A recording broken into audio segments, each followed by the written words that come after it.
மிதனராசி அன்புள்ளங்கள், நீங்க செய்ய வேண்டிய காரியம் எது தெரியுமா?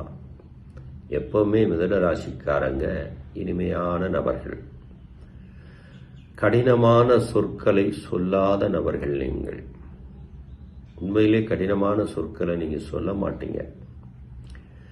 இலகுவாக பழகுகின்ற நபர்கள் நீங்கள். அது மாதிரியான அன்புள்ளம் கொண்ட நீங்கள் மிதுன ராசியில் பிறந்திருக்கிறீர்கள்.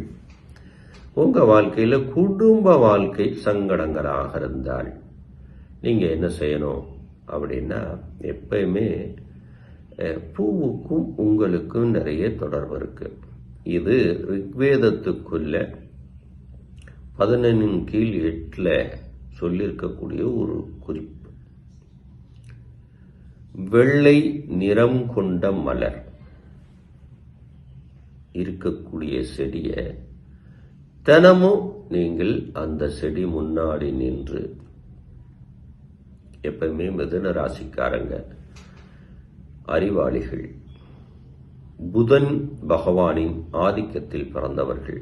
உங்களுடைய சூட்சும விதி, அந்த வெள்ளை மலர் கொண்ட எந்த செடியாக இருந்தாலும் மரமாக இருந்தாலும் அதன் முன்னே நின்று புதாய நமக, வேற ஒண்ணு நீங்க சொல்ல வேண்டாம். தினமும் இந்த பழக்கத்தை வச்சுக்கோங்க.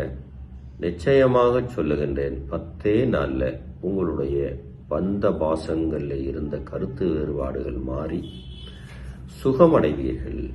காதல் விவகாரங்கள் வெற்றி பெறும். கணவன் மனைவிக்குள்ள அந்யோன்யம் அதிகரிக்கும். பிரிய முடியாத நிலை ஏற்படும். இது சூட்சும விதியாக மிதுனராசி அன்புள்ளங்கள் ஆணும் பெண்ணும் செய்யலாம். அடுத்த சங்கடம் என்ன? ஒரு மிதுன ராசிக்கு நம்மளுடைய வாழ்க்கையில எது முக்கியம்? பணம். இந்த பணம் என்னால் சேர்க்க முடியவில்லை, பணம் எனக்கு கிடைக்கவே இல்லை, என்னுடைய தொழில எங்கேயோ கடனை வாங்கி போட்டுட்டு சுத்திக்கிட்டே இருக்கேன், உள்ளுக்குள்ள சுழறுகிறேன் அப்படின்னு சொல்லக்கூடிய மிதுனராசி அன்புள்ளங்கள், அதிலிருந்து விடுபடுவதற்கு ஜாதகத்தை பார்க்காமலே நீங்க என்ன செய்யணும் தெரியுமா?